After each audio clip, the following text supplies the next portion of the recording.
Dans cette nouvelle session, nous allons parler des fonctionnalités d'Elasticsearch. Bien évidemment, dans cette formation, on ne pourra pas couvrir l'ensemble des fonctionnalités. Donc pour ça, on vous invite à suivre nos formations dédiées à Elasticsearch. Tout simplement parce que dans cette formation, le but c'était de découvrir et d'apprendre à utiliser la stack élastique.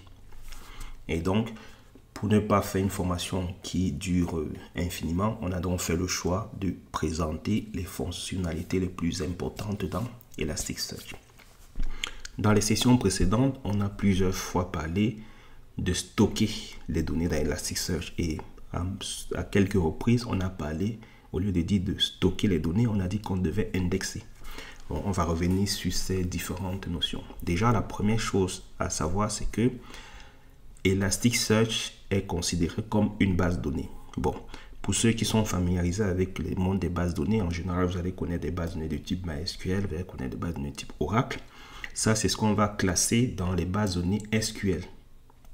À côté des bases de données SQL, donc, dans lesquelles le langage est bien structuré sous forme de tables, colonnes et autres, vous avez ce qu'on va appeler les bases de données NoSQL, dans lesquelles le principe des tables et ce genre de choses n'est plus d'actualité dans ce genre de base. Et donc, MySQL est une base de type SQL.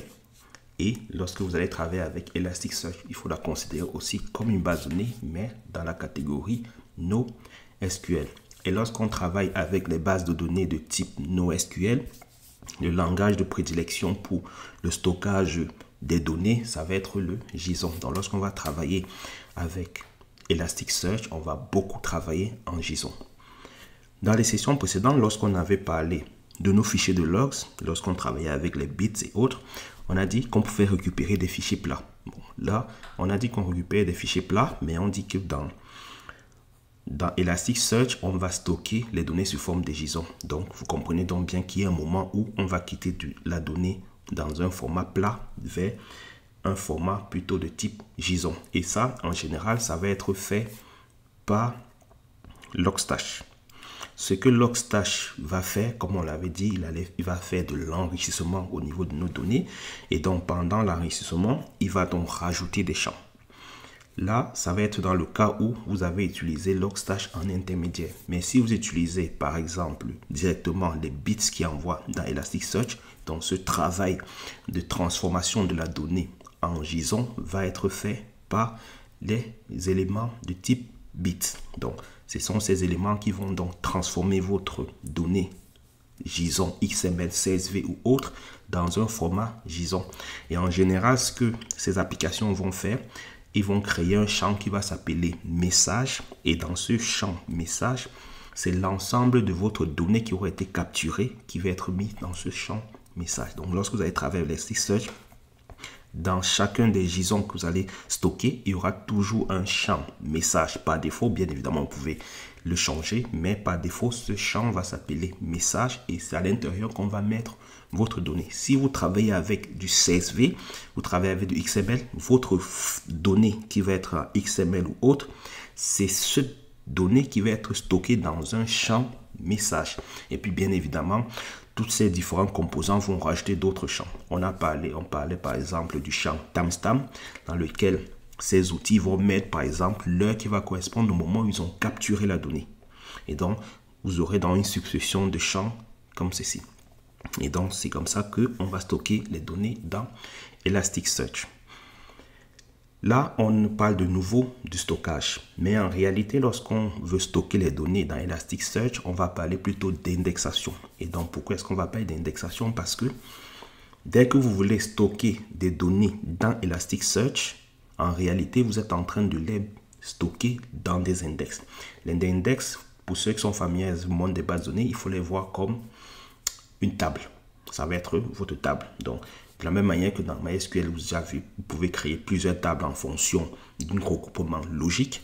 Vous ferez la même chose dans Elasticsearch, mais on dira qu'on crée plutôt des index. Et donc, il faut bien garder à l'esprit que lorsque vous allez travailler avec les index, on sera donc dans un regroupement logique. Elasticsearch vous laisse libre de la manière avec laquelle vous allez organiser ces données. Mais bien évidemment, il y a un certain nombre de principes qu'il faut respecter. Et ce sont même ces mêmes principes qui vous ont guidé lorsque vous travaillez avec des données de type MySQL, bien évidemment, lorsque vous allez créer une table utilisateur, le but ce sera de mettre des utilisateurs. Vous allez créer une table que vous allez dédier plutôt rôle, dans lequel vous mettrez des rôles. Donc ça va être la même logique. En général, ce qu'on va faire au niveau des index, c'est un découpage logique. Donc c'est à vous de définir votre découpage. Et lorsque vous avez défini le contenu, il vous faut vous y plier. L'idée, c'est de ne pas mettre des données qui n'ont pas de cohérence ensemble au sein d'une index. Bien évidemment, vous définissez ce que vous appelez une donnée cohérente et donc vous y mettez toutes les données que vous jugez correspondantes et vous avez la possibilité de créer autant d'index que vous le souhaitez. Bien évidemment, on reviendra sur les contraintes au niveau du cluster. Donc, pour résumer, on a dit Elasticsearch est une base de données NoSQL et stocke les données sous forme d'index qui sont écrits au format JSON. Donc, lorsqu'on fera les premières requêtes dans le serveur Elasticsearch, les résultats seront renvoyés en JSON puisqu'ils y sont stockés en JSON. Ça, c'est au niveau index. Donc, comme on l'a dit, un index, c'est un espace logique dans lequel on va enregistrer des documents. Et nos documents vont correspondre à ce qu'on va capturer. Ça peut être des messages de log, ça peut être des métriques. Et donc, c'est tout ça qu'on va appeler des documents. Et donc, chacun des documents, comme on l'a dit, va être au format JSON. Et donc, lorsqu'on parle du format JSON, on va être en général dans le système clé-valeur. Donc, au sein du champ, on aura donc une clé qui va représenter c'est quoi la donnée et une champ valeur qui va représenter la valeur de ces données. On a pris l'exemple tout à l'heure du champ message. Donc, dans le champ message va être la clé et le contenu qui aura été capturé dans vos fichiers de log, dans votre application, c'est ça qui va contenir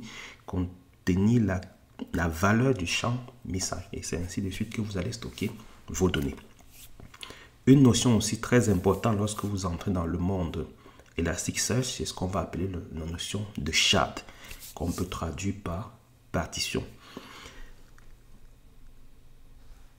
Lorsque Elasticsearch aura besoin de stocker vos données vont être organisées en partitions.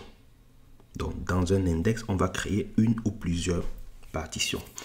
Et donc, lorsqu'on va créer les partitions, on aura en général deux types de partitions. Il y a ce qu'on va appeler les partitions de type primaire.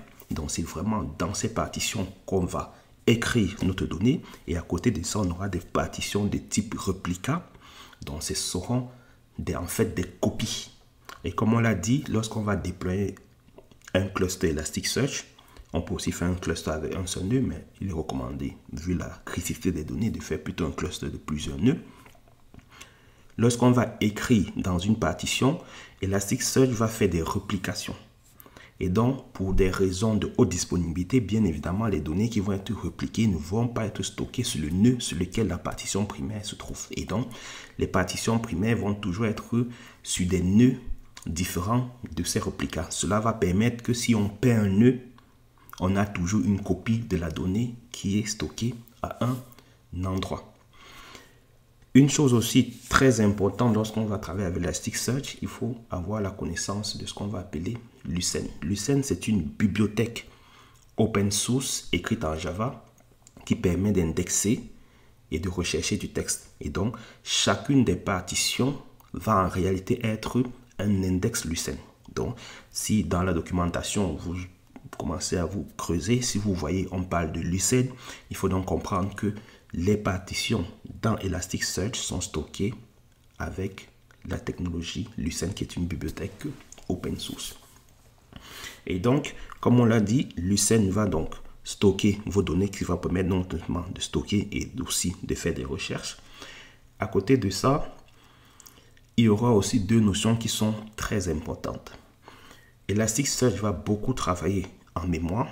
Et donc, lorsque la partition, ou du moins le nœud, va recevoir la donnée, bien évidemment, la donnée va être en mémoire.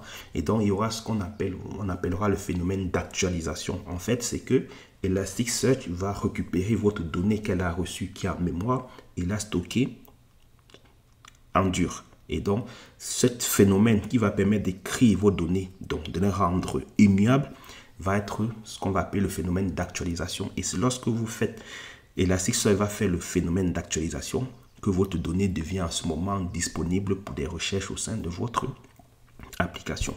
Et ce que on va aussi faire au niveau Lucene, c'est que à côté du phénomène d'actualisation, lorsqu'on aura créer donc nos segments au niveau Lucene. Plus on va recevoir de la donnée, il y aura donc un nouveau phénomène qui va être géré au niveau du cluster Elasticsearch, qui va être le phénomène de fusion, qui va donc permettre de regrouper des petits index pour former des plus gros index en fonction du flux de données. Et donc, c'est toutes ces notions très importantes qu'il faudra voir. Et puis, bien évidemment, on fera une autre session sur laquelle on présentera un peu plus en détail les éléments au niveau de l'utilisation d'un cluster Elasticsearch.